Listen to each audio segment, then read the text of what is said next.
Overview: eat, sleep, pee, poop, repeat. Those are the highlights in a day of the life of a brand new baby. And if you're a new parent, it's the eating part that may be the source of many of your questions and worries. How many ounces should your baby take? Do you wake a sleeping baby to eat? Why do they seem hungry all the time? When can your child start solids? Questions abound, and, despite Grandma's insistence, the answers have changed since you were a tot. It's now recommended that newborns, even formula-fed ones, eat on demand, consider it good preparation for the teenage years, and that babies wait to start solid foods until they're 4 to 6 months old. Baby feeding schedule by age. On day 1 of life, your baby's stomach is the size of a marble and can only hold 1 to 1.4 teaspoons of liquid at a time. As your baby gets older, their stomach stretches and grows. It's hard, or impossible, really, to know how much milk your baby is taking in while breastfeeding. But if you're bottle feeding due to any number of valid reasons, it's a bit easier to measure. Here, from the American Academy of Pediatrics, AAP, a typical feeding schedule for bottle-fed babies. Age: ounces per feeding solid foods up to 2 weeks of life. 5 ounces. In the first days, then 1 to 3 ounces. Number 2 weeks to 2 months to 4 ounces. Number 2 to 4 months for 6 ounces. Number 4 to 6 months for 8 ounces. Possibly, if your baby can hold their head up and is at least 13 pounds. But you don't need to introduce solid foods yet. 6 to 12 months. 8 oz. Yes. Start with soft foods, like 1-grain cereals and puree vegetables, meats, and fruits, progressing to mashed and well-chopped finger foods. Give your baby one new food at a time. Continue supplementing with breast or formula feedings. How often should your baby eat? Every baby is unique, but one thing that's pretty consistent is that breastfed babies eat more frequently than bottle-fed ones. That's because breast milk is easily digested and empties from the stomach a lot quicker than formula. Breastfed babies, there's no rest for the weary. According to LALHA League International, you should begin nursing your baby within 1 hour of birth and provide about 8 to 12 feedings daily in the first few weeks of life. Yeah, we're exhausted for you. At first, it's important not to let your baby go more than 4 hours without feeding. You'll likely need to wake them up if necessary, at least until breastfeeding is well established and they're gaining weight appropriately. As your baby grows and your milk supply amps up, your baby will be able to take in more milk in less time at one feeding. That's when you might start to notice a more predictable pattern. 1 to 3 months, your baby will feed 7 to 9 times per 24 hours. 3 months, feedings take place 6 to 8 times in 24 hours. 6 months, your baby will feed around 6 times a day. 12 months, nursing may drop to about 4 times a day. The introduction of solids at about 6 months helps to fuel your baby's additional nutritional needs. Keep in mind that this pattern is just one example. Different babies have different paces and preferences, along with other factors that influence the frequency of feedings. Bottle-fed babies, like breastfed babies, bottle-fed newborns, should eat on demand. On average, that's about every 2 to 3 hours. A typical feeding schedule may look like this. Newborn, every 2 to 3 hours at 2 months, every 3 to 4 hours at 4 to 6 months, every 4 to 5 hours at 6+ months, every 4 to 5 hours for both breastfed and bottle-fed babies. Don't give liquids other than formula or breast milk to babies under a year old. That includes juices and cow's milk. They don't provide the right, if any, nutrients and can be upsetting to your baby's tummy. Water can be introduced around 6 months when you start offering a cup. Don't add baby cereal to a bottle. It can create a choking hazard. A baby's digestive system isn't mature enough to handle cereal until about 4 to 6 months of age. You could overfeed your baby.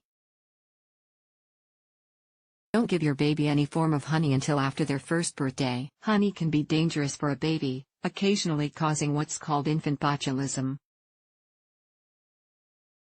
Do adjust your expectations based on your baby and their unique needs. Premature babies are likely to follow feeding patterns according to their adjusted age. If your baby has challenges like reflux or failure to thrive, you may need to work with your doctor on the appropriate feeding schedule and amount they should be eating. How to get on a feeding schedule. Schedules are the holy grail of every parent. Your child will naturally start to fall into a feeding pattern as their tummy grows, and they can take in more breast milk or formula at one sitting.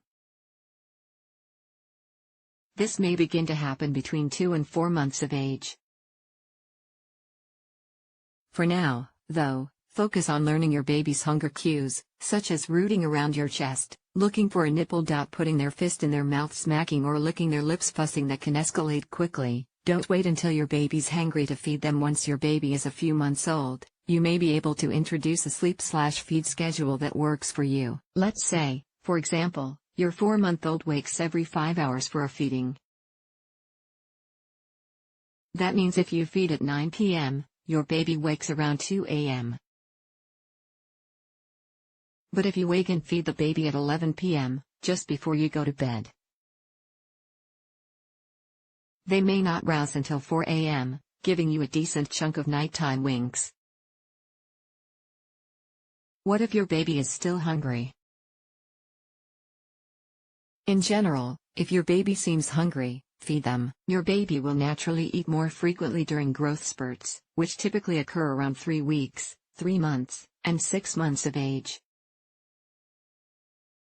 Some babies will also cluster feed, meaning they'll feed more frequently during certain periods and less at others. For example, your baby may cluster feed during the late afternoon and evening and then sleep longer at night. This is more common in breastfed babies than bottle-fed babies. Worried about overfeeding? While this isn't really possible to do with an exclusively breastfed baby, you can overfeed a baby who's taking a bottle, especially if they're sucking on the bottle for comfort. Follow their hunger cues, but talk to your pediatrician if you're worried your little one may be overeating. How to start solids. Your baby is probably ready for solids if they're 4 to 6 months old and have good head control. Seem interested in what you're eating. Reach for food. Weigh 13 or more pounds. Which food to start with? The up now says it doesn't really matter much in what order you introduce foods. The only real rule: stick with one food for 3 to 5 days before offering another. If there's an allergic reaction, rash, diarrhea, vomiting are common first signs. You'll know which food is causing it. As your baby grows, move from pureed baby food to ones that have more texture, for example, mashed banana, scrambled egg, or well-cooked, chopped pasta.